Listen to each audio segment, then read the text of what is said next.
welcome back to my channel. ഇന്ന് ഞാൻ ചെയ്യാൻ പോകുന്നത് അമൃതം പൊടി കൊണ്ട് കൊഴുക്കട്ടയാണ്.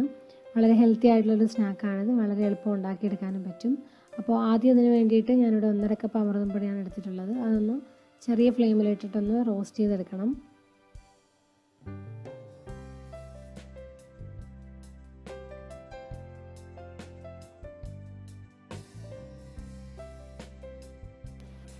അപ്പോൾ പൊടി നന്നായിട്ട് റോസ്റ്റ് ചെയ്തെടുത്തിട്ടുണ്ട്. ഇനി ഇതൊരു വേറൊരു ബൗളിലേക്ക് നമുക്ക് മാറ്റാം.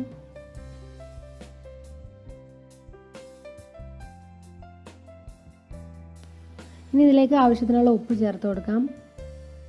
1/4 കപ്പ് അരിപ്പൊടി എടുത്തിട്ടുണ്ട്, അതുകൂടി ചേർത്ത് നന്നായിട്ട് മിക്സ് ചെയ്തെടുക്കണം. അരിപ്പൊടി ചേർത്ത് കൊടുക്കുന്നത് ഇത് പൊടിഞ്ഞു പോകാതിരിക്കാനാണ്. അമൃതം പൊടി മാത്രം വെച്ച് ഉണ്ടാക്കുമ്പോൾ ചിലപ്പോൾ അത് പൊടിഞ്ഞു പോകും. അപ്പോൾ അങ്ങനെ പൊട്ടി പോകാതിരിക്കാൻ വേണ്ടിയിട്ടാണ് അരിപ്പൊടി കൂടി ചേർക്കുന്നത്. ഇത് രണ്ടും കൂടി ചേർത്ത് നന്നായിട്ട് മിക്സ് ചെയ്തെടുക്കാം. ഇനി ഇതിലേക്ക് തിളപ്പിച്ച വെള്ളം ചേർത്ത് കൊടുക്കാം. നല്ല ചൂടോടുകൂടിയുള്ള വെള്ളം തന്നെ ചേർത്ത് കൊടുക്കണം. തിളപ്പിച്ച ഉടനെ തന്നെ ഇതിലേക്ക് കുറച്ചായിട്ട് ചേർത്ത് മിക്സ് ചെയ്ത് കൊടുക്കാം. കുഴയ്ക്കാൻ പറ്റുന്ന ഒരു പാകമാകുന്നത് വരെ വെള്ളം ചേർത്ത് കൊടുക്കാം. ഏകദേശം 1 കപ്പ് വെള്ളം ഞാനിതിൽ ചേർത്തിട്ടുണ്ട്. ഇനി ചൂടോടുകൂടി തന്നെ ഇതിനൊന്ന് കുഴച്ചെടുക്കണം.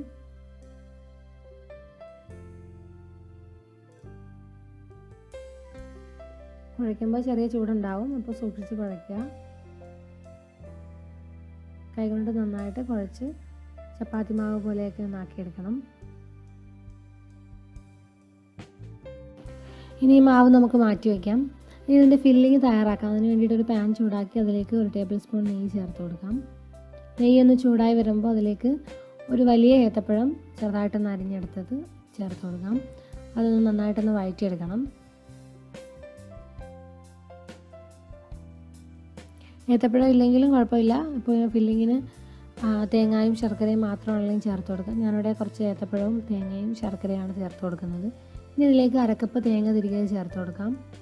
2-3 ഏലക്ക ഒന്ന് ചതച്ചത് ചേർത്ത് കൊടുക്കാം. എന്നിട്ട് നന്നായിട്ടൊന്ന് മിക്സ് ചെയ്ത് കൊടുക്കാം.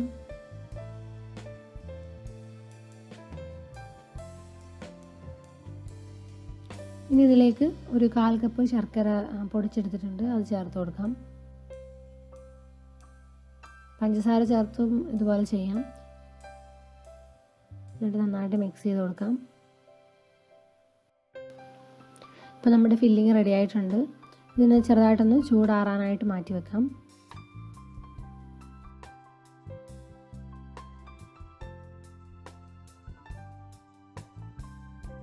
നമ്മൾ നേരത്തെ തയ്യാറാക്കി വെച്ചിരിക്കുന്ന ആ മാവിൽ നിന്നും ചെറിയ ബോൾസായിട്ട് എടുത്തിട്ട് അതൊന്ന് പരത്തി കൈ കൊണ്ടൊന്ന് പ്രസ് ചെയ്ത് ഒന്ന് പരത്തി കൊടുക്കുക.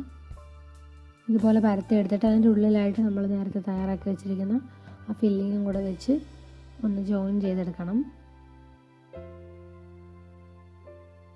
കൈ കൊണ്ട് ജസ്റ്റ് ഒന്ന് പ്രസ് ചെയ്ത് അതിനെ കൂട്ടി യോജിപ്പിച്ചിട്ട് കൈ കൊണ്ടൊന്ന് ബോൾസാക്കി ഉരുട്ടിയെടുത്താൽ മതി.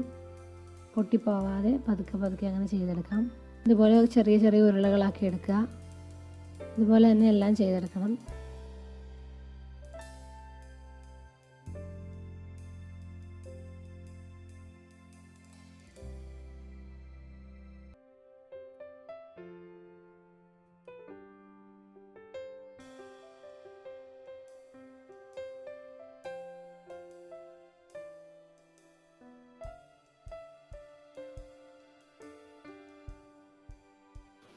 ഇപ്പോൾ ഞാനെല്ലാം ചെയ്തെടുത്തിട്ടുണ്ട്. ഇനി നമുക്ക് ആവിയിൽ വേവിച്ചെടുക്കണം.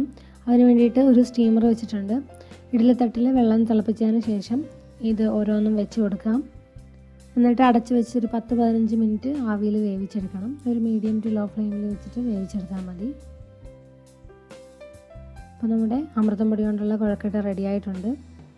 നല്ല ടേസ്റ്റാണ് കഴിക്കാൻ. അതിൻ്റെ ഫില്ലിങ് ഏത്തപ്പഴമൊക്കെ വെച്ചിട്ടുള്ള നല്ലൊരു ഫില്ലിങ്ങും കൂടിയാണ്. അപ്പോൾ എല്ലാവരും ട്രൈ ചെയ്ത് നോക്കുക. വീഡിയോ ഇഷ്ടമായെന്ന് വിചാരിക്കുന്നു. വീഡിയോ ഇഷ്ടമായാൽ ലൈക്ക് ചെയ്യുക, കമൻറ്റ് ചെയ്യുക, അതുപോലെ ഷെയറും ചെയ്യുക. ആദ്യമായിട്ടാണ് ചാനൽ കാണുന്നതെങ്കിൽ സബ്സ്ക്രൈബ് ചെയ്യാനും മറക്കരുത്. Thank you for watching. By.